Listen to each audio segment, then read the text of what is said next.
Now, going into NBA 2K25, I knew there was a few things that I'd have to consider. I didn't need my build to be able to do everything I'd wanted to do and then some. If my build wasn't getting LeBron James comparisons, I was doing something wrong. It wasn't enough glazing going on.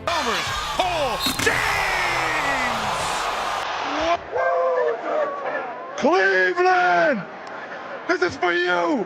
If I didn't have gamers going to bed dreaming about my build at night, I was doing something wrong. So then I studied. I studied all components. In order for me to have the greatest build of all time, I'm going to have to combine the powers of all of my builds from every single year to create the greatest center build in NBA 2K25 history. After this video right here, you guys will have the greatest build in NBA 2K history. I love Chris Rock. Got a baddie in the cockpit.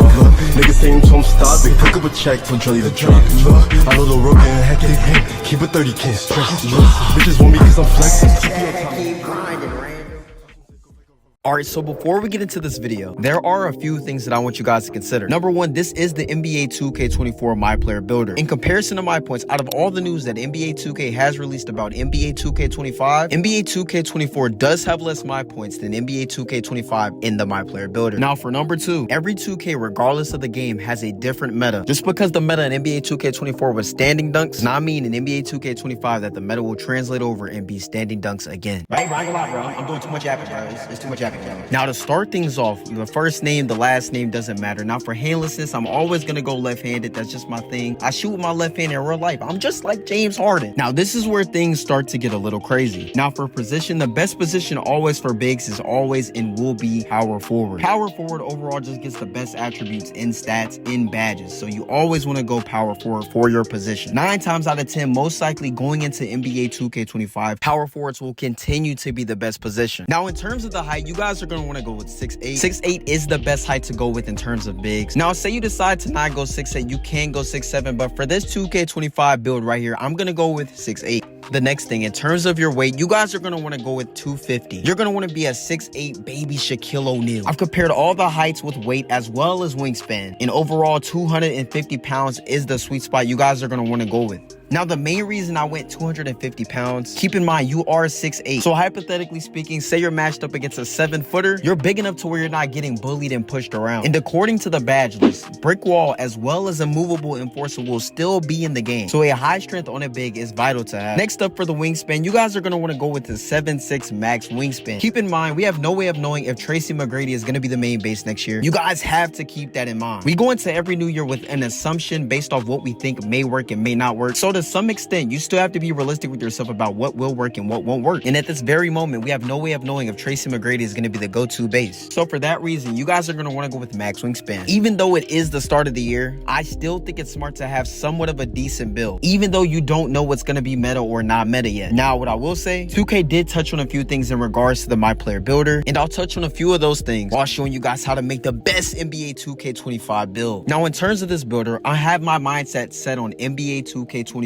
solely. Of course, I'm going to consider what did work and what didn't work in NBA 2K24, but with the news that has been given to us, I'm going based off of that in terms of how I make my build. Now, first things first, 2K did touch on the fact that next year that they will be removing a few finishing badges. And for those of you that don't know those badges, I discussed that in my last video about center news in NBA 2K25. The link to that will be in the description below. Make sure you guys go check that out. But for the badges that are being removed, these badges consist of Pro Touch, Giant Slayer, as well as Float Game and Scooper. These are just a list of a few finishing badges that are being removed out of NBA 2K25. Now, with me knowing that, I already knew I had to make my build according to that. But even then, just because I was a center, I didn't pay those badges too much attention because as a center, those badges aren't the end all. So for your close shot, you guys are going to want to go with the 57 close shot with a 71 driving layup. Now, as you guys can see, currently I have a 91 driving dunk. A lot of y'all might be looking at my driving dunk like, yo, Kirby, bro, what's wrong with you, bro? Are you slow? Are you stupid, bro? Why do you have a driving dunk in 2024? Are you dumb? But with the addition of cap breakers, I decided to go with the 91 driving dunk. Now, there's no guarantee that I will get my cap breakers initially when I first make my build. Most likely, it will end up being a rep reward. But the thing about it, in total, you get 15 cap breakers. So 5 of those cap breakers, I'm gonna throw on my driving dunk. That way my build can get contacts. Because personally, I do miss having the ability to put you bots in the dirt. So with that 96 driving dunk, I'll be able to do so with no issue. Now, say in NBA 2K25, the cap doesn't end up being a 96. I'll just move accordingly to make sure that I still do have the ability to get contact. Regardless if I end up getting that cap breaker later on into the year, I'd rather have this build ready to go so I can put you bots in the dirt. Now I'm just playing, gang. I ain't playing, gang. I'm so serious, bro. So 5 out of my 15 cap breakers will go to my finishing. Now, in terms of my standing dunk, I'm gonna go a different route this year. I'm gonna go with a 50 standing dunk. Now, most likely this won't end up being my main build throughout the year, but this will be somewhat what my build looks like in NBA 2K25. Now, in terms of your post control, you're gonna want to go with a 37 post control with an 80 mid range and a 73 3 ball. Realistically, if you have a thumb, you don't need a 3 ball higher than a 70. But the beautiful thing about it with boost, your mid range and 3 ball attributes will automatically increase. And as a default, you guys should always have jump shot boost. Now, in terms of your pass accuracy, with this build going into 2K25, as you guys can see, I gave myself a 50 pass act. Now, I've had all year to play with all the pass acts, ranging from 25, 50, as well as 70. Now, personally, you can either go 70 pass act or a 50, but in terms of my 2K25 build, I will be giving myself a 50 pass act. I've noticed throughout the year, a 50 pass act, which is outrageous, hasn't done me wrong. For your ball handle, give yourself a 41 ball handle, and for your speed with ball, give yourself a 30 speed with ball. For your interior defense, you're going to give yourself a 73. For your perimeter defense, you're going to give yourself a 87. For your steal, you're going to give yourself a 91. Now, realistically, a lot of this stuff is bound to change as we find out the meta throughout the year, but at this current moment, these are the stats that I'm going with. For your block, you're going to want to give yourself an 87 block. For the offensive rebound, give yourself an 80. And in terms of your defensive rebound, you're going to use another cap breaker. With that additional 5, it'll give yourself a 99 defensive rebound.